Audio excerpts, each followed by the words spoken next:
Hi friends, જય શ્રી કૃષ્ણ. આજે આપણે બનાવીશું 5 જ મિનિટમાં બની જાય તેવી ઇન્સ્ટન્ટ મખાના ભેળ. તેના માટે આપણે એક પેનમાં 1 ચમચી તેલ એડ કરીશું, અડધી ચમચી હળદર એડ કરીશું, અડધી ચમચી ધાણા જીરું એડ કરીશું, અડધી ચમચી લાલ મરચું એડ કરીશું અને 1/4 ટીસ્પૂન આપણે ડ્રાય મેંગો પાવડર એડ કરીશું. સ્વાદ અનુસાર મીઠું એડ કરીને એક બાઉલ જેટલા આપણે મખાણા એડ કરી દેવાના છે.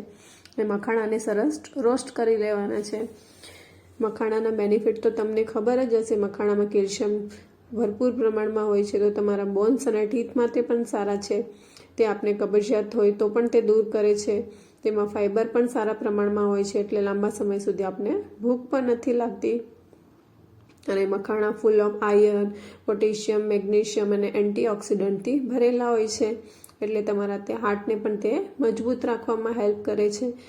જો તમે જોઈ શકો છો કે આપણા મખાણા સારા એકદમ ક્રિસ્પી અને ક્રન્ચી થઈ ગયા છે.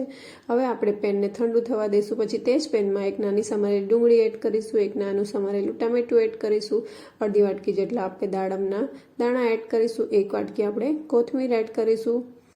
અત્યારે મેં 1 વાટકી જેટલું ગાજર, કોબી અને બીટનું સલાડ એડ કર્યું છે. આ એડ કરવું ઓપ્શનલ છે. હવે તેને ખાટો મીઠો ટેસ્ટ આપવા માટે 2 ચમચી ખજૂર આંબલીની ચટણી અને 2 ચમચી આપણે ધાણા ફુદીનાની ચટણી એડ કરીશું, એટલે સરસ એકદમ ખાટો મીઠો અને ટેંગી ફ્લેવર આવી જશે. હવે આપણે સેવથી તેને ગાર્નિશ કરીશું અને સરસ રીતે મિક્સ કરી લેવાનું છે.